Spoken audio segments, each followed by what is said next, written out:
Guys, it's Kelly with the Garden Whisperer. If you're unfamiliar with what I do, I design flower beds and garden beds for homeowners where they can either install it themselves or they can hire a landscaper of their choosing to install it for them according to the design plans.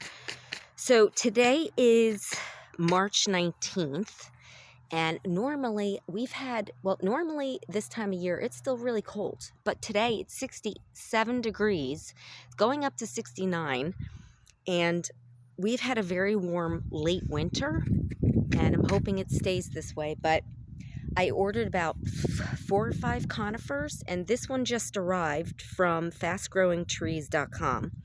Now I think it's like a 2 to 3 foot tree.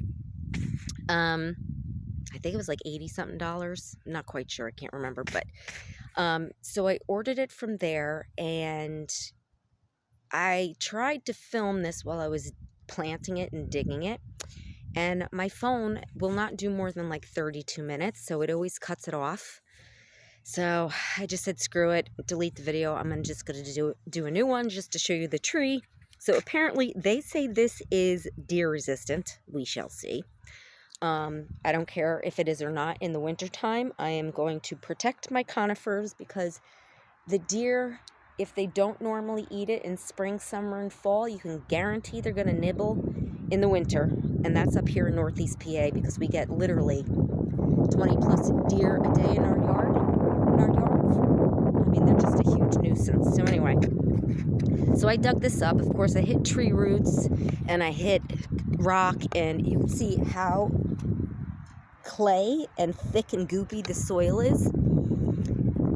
So that's one of the reasons why it's hard to grow stuff out here, because the soil sucks, along with the deer and the shade and slugs and you name it, the wildlife. They're just psycho. And a lot of the squirrels or the raccoons, they'll dig up like my heuchera, and they eat the roots and they eat it. And I'm just like, are you kidding me? So anyway, so it's really tough. But the best time to dig this crappy soil up is when it is wet. Even though it's heavy, it's a lot easier to dig than if it's the dry clay with the rock and the tree roots. So that's what I did today, because we had rain a couple days ago and we had some snow that eventually melted. So it was pretty moist. And I'm actually going to put that pile in the woods over there. Now, the other thing is this tree, there was another tree, I'll show you right now. Really quick. There was another tree right here earlier, as you could see the little stump, and it was growing like up and over. So I knew once that got big, it's probably going to hit into it. So I cut it down, and that's part of it right there. It wasn't a huge tree, and it probably would have died anyway, because they end up getting pushed out by the bigger trees. And like this one had died, and I cut that down, but that was easy to cut down because it was dead, and it was leaning on this big pine tree. And as you can see, this one here is dead, and that's going to have to go at some point too. So it's just what the nature of the beast out here. But I look at all the trees, the dead trees. It's all good firewood, all good kindling once it burns and once it dries out. So anyway, I don't really like taking trees down or limbing them up, but sometimes you have to if you want to plant new. So, you know, it's not like I'm just taking them down for no reason. So, because this will eventually get like, I think 30, 40, 50 feet tall. So it's going to go all the way up there. So it would have hit into that other tree. And I have a feeling those branches right there, right here, these like ones that are sticking out, they will eventually probably hit into the tree. So I may have to trim that up at some point. But that I will leave for the tree guys, because I will not be able to reach that, even with a ladder. So anyway, going back to this cute little tree. This is it's called Cryptomeria radicans, or otherwise known as Japanese cedar. And like I said, they say it's deer resistant. We will see. I'm still going to put a cage around it right now because nothing has grown in yet. So the deer have nothing else to eat. So they may end up nibbling this. So I won't uncover it to see if it really is deer resistant until later in the spring when stuff is growing. But I'm still going to cover it in the winter because, like I said, I don't trust the scum suckers. They're jerk-offs. So anyway, so this is like a 2 to 3 foot tree I think I bought. I think I said that. So It's supposed to be very fast growing, just like the green giant arborvitae, but I'll be honest, I don't like the way the green giant arborvitae looks. I'm not a fan of it. I don't know, it's just my taste. But as you could see, the foliage is like pretty cool here. Look at it. It's like got these like funky kind of needles, and it feels like neat. I just think it's pretty. So anyway, and we have a little bit of brown tips up here, and I'm guessing that was from shipment.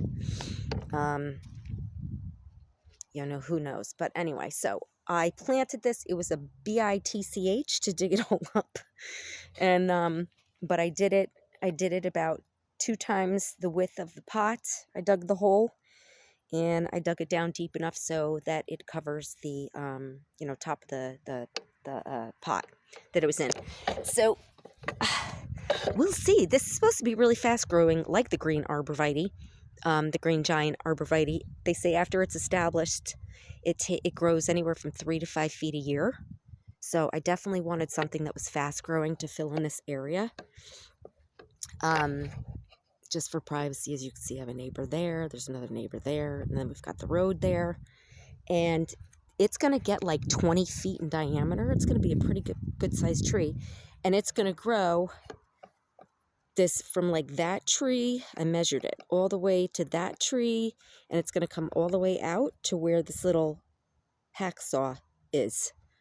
So it's pretty yeah, that's a pretty big tree, but it's going to provide a lot of privacy. And I actually was going to put it over there, but I'm just afraid it's going to get too much shade over there, because in the summertime there's a lot of shade, but in the spring, like now, there's more sun because the sun is lower. So, but I still, in the afternoon, this area does get a lot of sun. Even right now, as you can see, it's starting to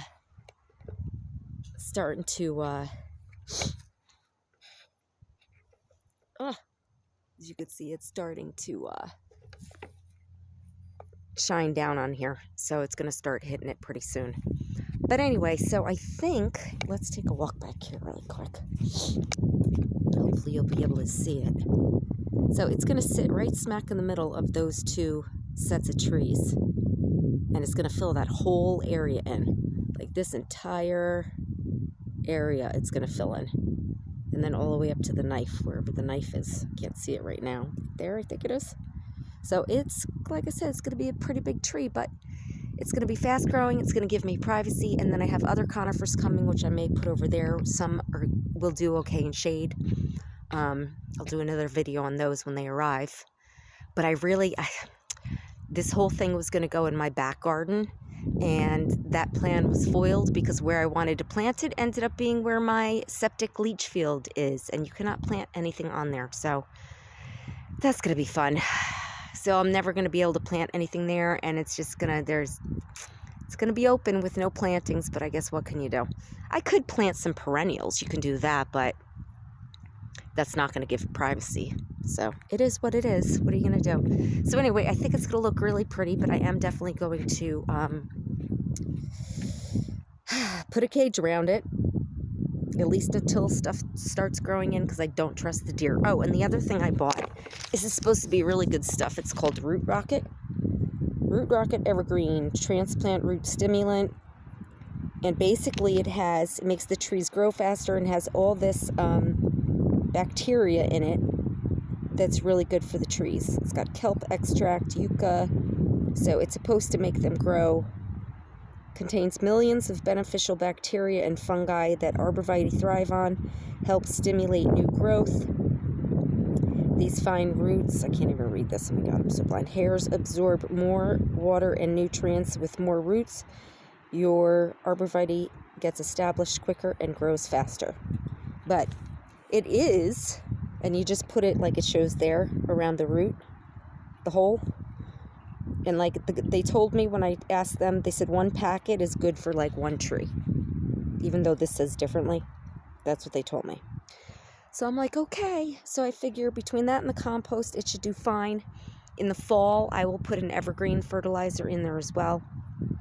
But for now, I'm just going to leave the this packet in there with the compost and let it do its thing. And hopefully I will get some earthworms, which will help with the clumpy clay, and it'll help aerate the soil. So I'm really hoping it does okay. And I'm really glad because I planted this in the spring last year. This is a blue cloak white fir. And even though, because of the snow, we had a couple branches break off. I don't know if you can see, like, right there. There's like a few branches that broke off, like 4 of them. It still looks really good. Overall, it is a natural weeping habit like that, which is why it's kind of leaning over.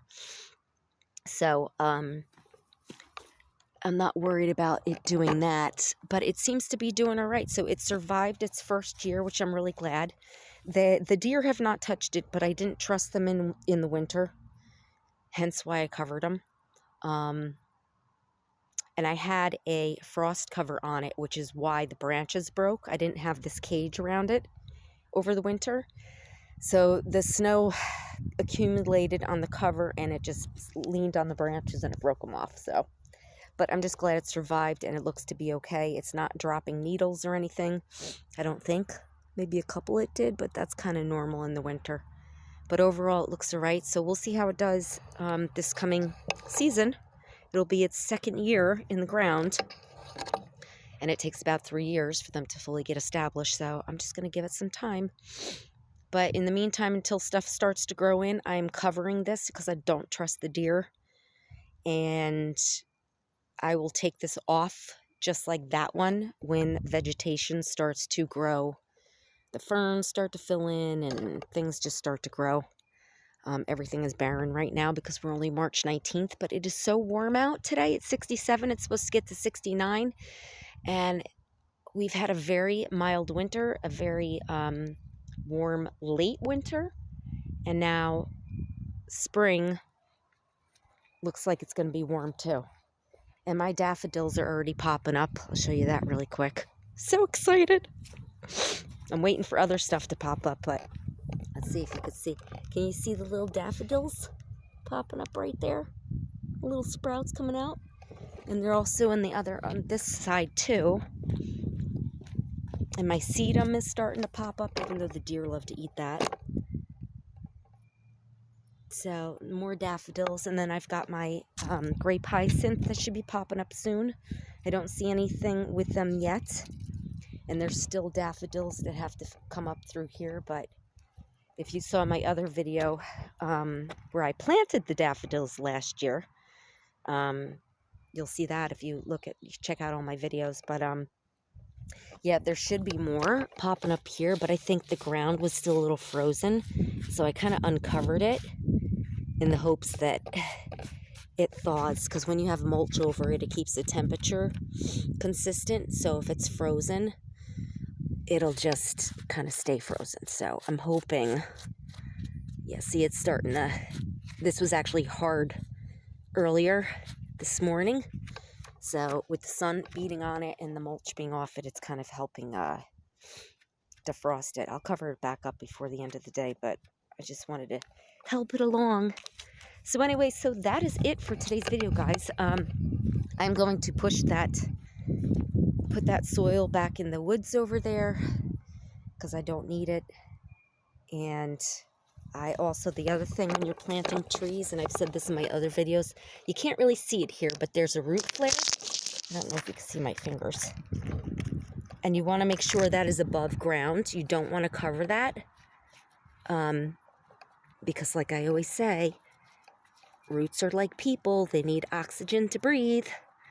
So that is huge. You want to make sure that the root flare is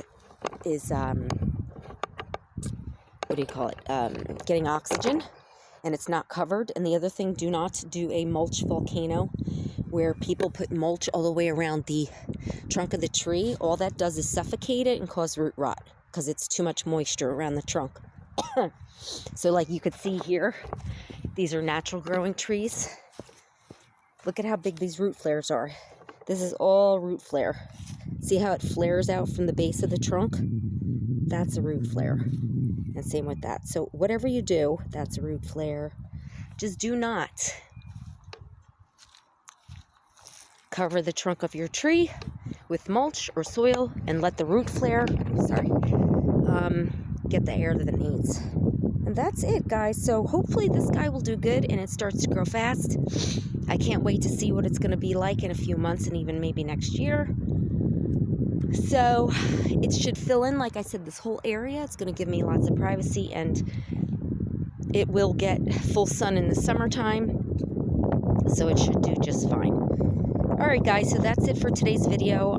If you like this video, please like and subscribe. And if you're interested in hiring my design services, you can reach me at www.the-garden-whisperer.com. Until next time, guys, happy gardening. I'll talk to you soon. Bye.